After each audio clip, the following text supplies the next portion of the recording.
30 ఎకరాలలో ఉంది. 30 ఎకరాల క్యాంపస్లో చదువుకుంటున్న పిల్లలు ఆ దేశానికి 32 గోల్డ్ మెడల్స్ వస్తే ఆ సౌత్ కొరియా స్పోర్ట్స్ యూనివర్సిటీ ఒక్క క్యాంపస్ నుంచి 16 గోల్డ్ మెడల్స్ ఆ పిల్లలు సాధించింది. 30 ఎకరాలలో ఉన్న ఒక యూనివర్సిటీ 16 గోల్డ్ మెడల్స్ తీసుకొస్తే ఒక చిన్న దేశం తెలంగాణ రాష్ట్రం అంతా ఉన్న దేశం 32 గోల్డ్ మెడల్స్ తెస్తే మిత్రులారా, మా యువ మిత్రులు, మా సోదరిమల్లు, మా చెల్లెళ్ళు, మా తమ్ముళ్ళు ఇక్కడ ఉన్నారు. మీరు ఆలోచన చెయ్యండి. 140 కోట్ల జనాభా ఉన్న ఈ దేశం ఈనాటి వరకు 75 సంవత్సరాల స్వతంత్ర భారతంలో ఒక్క గోల్డ్ మెడల్ తెచ్చుకోలేదంటే ప్రపంచ దేశాల ముందు తల దించుకోవాల్సిన పరిస్థితి దేశంలో ఉందా లేదా?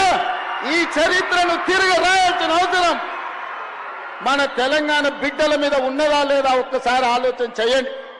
అందుకే ఈనాడు ఎవరు విమర్శించినా ఏమనుకున్నా సరే అని యంగ్ ఇండియా స్పోర్ట్స్ యూనివర్సిటీని పబ్లిక్ ప్రైవేట్ పార్ట్నర్షిప్ లో ప్రారంభించడం 2034 ఒలింపిక్స్ లో తెలంగాణ రాష్ట్రం నుంచి గోల్డ్ మెడల్ సాధించే విధంగా మన పిల్లల్ని క్రీడల్లో తీర్చిదిద్దే బాధ్యత ముఖ్యమంత్రిగా నేను తీసుకుంటా అని చెప్పి ఈ రోజు మీకు చెప్పదలుచుకున్నా. ప్రపంచ దిగ్గజం మెస్సీ ఫుట్బాల్ ఆడే వాళ్లకు నిలువెత్తు దేవుడు. ఆ మెస్సీని హైదరాబాద్ నగరానికి పిలిపించి కోట్లాది మంది క్రీడలకు పిల్లలకు స్ఫూర్తినివ్వాలి అని నేను ప్రయత్నం చేస్తే అందులో కూడా రాజకీయాలు ఎత్తి విమర్శించే సంస్కారం ఉన్న వాళ్ళు ఈరోజు తెలంగాణ రాష్ట్రంలో ప్రతిపక్షంలో ఉన్నారు. ఆయన డ్రగ్స్ డాన్ కాదు, మాఫియా డాన్ కాదు, బ్యాంకులు కొల్లగొట్టాడు, ప్రాజెక్టులు కట్టి కూలగొట్టాడు, కమిషన్ల పేర్ల మీద 1000 కోట్లు కొల్లగొట్టాడు.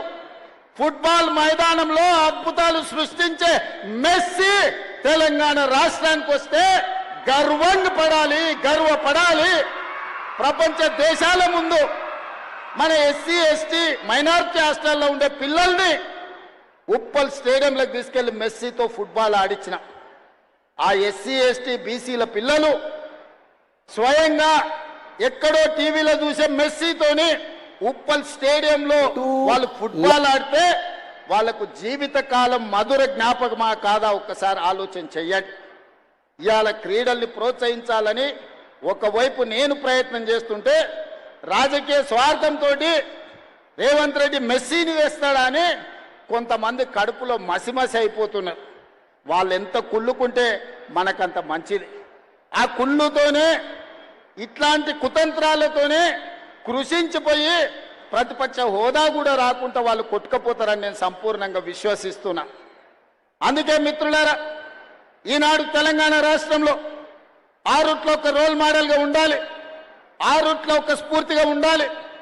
ఆ రూట్ల పాఠశాల తెలంగాణ పునర్నిర్మాణంలో విధ్వంసమైన తెలంగాణ విద్యా విధానాన్ని వికాసం వైపు నడిపించాలంటే తెలంగాణకు ఆదర్శంగా ఆరుట్ల గ్రామం ఉండాలి, ఇక్కడ పాఠశాల ఉండాలి.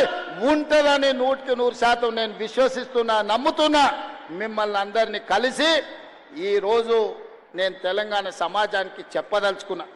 మిత్రులారా, ఒకనాడు బట్టలు ఇచ్చేది మా మురళి గారు పిల్లలతో మాట్లాడి, ఆనాడు బట్టలు ఇస్తే 3 రోజులకే గుండీలు ఊసిపోతున్నాయి, కుట్టిన కుట్లు ఊడిపోతున్నాయి, తొడుక్కోవడానికి పనికి రాకుండా పోతున్నాయని నాకు చెప్పడం జరిగింది. అందుకే క్వాలిటీ ఉన్న బట్టలు, క్వాలిటీ ఉన్న షూస్, స్పోర్ట్స్ షూ, అదేవిధంగా సాక్స్, దుప్పట్లు, టవల్స్ అద్భుతమైన క్వాలిటీతోని ఒక మంచి కిట్టు 9 వస్తువులను పెట్టి మంచి ఒక స్కూల్ బ్యాగ్తో సహా ఈనాడు పిల్లలకి ఇవ్వాలి. అంతర్జాతీయ ప్రమాణాలతోని అంతర్జాతీయ సంస్థలతోని ఈరోజు టెండర్లు పిలిచిస్తే కమిషన్లకు అలవాటు పడ్డ వాళ్ళు మా మీద కమిషన్ల ఆరోపణలు చేస్తున్నారు. మా మంత్రులు చెప్పారు మేము టెండర్లు పిలిచింది 685 కోట్లని. ఒక ఆయన చదువుకున్న ఆయన అంటాడు, మరి చదువుకున్నాడు కాబట్టి ఆయనకు గుండు కొట్టుకుంటే ఉన్నమతి పోయిందేమో నాకు తెలియదు, కానీ 3000 కోట్ల అవినీతి జరిగింది అంటాడు. చదువుకున్నాడు, చదువు రానోడు తాటి చెట్టు లెక్క పెరిగిండు, ఇబ్రాహీంపట్నం ఈదుల్లో పెరిగిన తాటి చెట్టు పెరిగినట్టు మతి లేదంటే నేను అర్థం చేసుకుంటా. చదువుకొని ఐపీఎస్ అయినోడు 687 కోట్ల టెండర్ పిలిస్తే 3000 కోట్ల అవినీతి జరిగిందని ఆరోపణ చేస్తే ఇంకా అతన్ని ఏమనాలో నాకైతే అర్థమైతలేదు. జాలిపడి వదిలేయడం తప్ప నేను విమర్శ చేయదలుచుకోలే. అందుకే ఈనాడు క్వాలిటీ ఉన్న బట్టల్ని, క్వాలిటీ ఉన్న షూని, ఈరోజు నాణ్యమైన వస్తువులను అందించాలని ప్రణాళిక పెట్టుకున్నాం.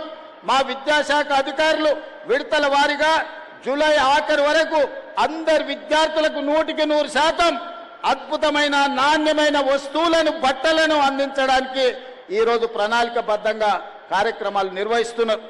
ఇవాళ డ్రగ్స్ కూడా ఒక మహమ్మారిగా మారింది. డ్రగ్స్ వ్యసనాల నుంచి బయటికి తేవాలి. గంజాయి డ్రగ్స్ ఈరోజు పెద్ద సమస్యగా మారింది. ప్రేమగా పెంచుకునే పిల్లలు మిత్రుల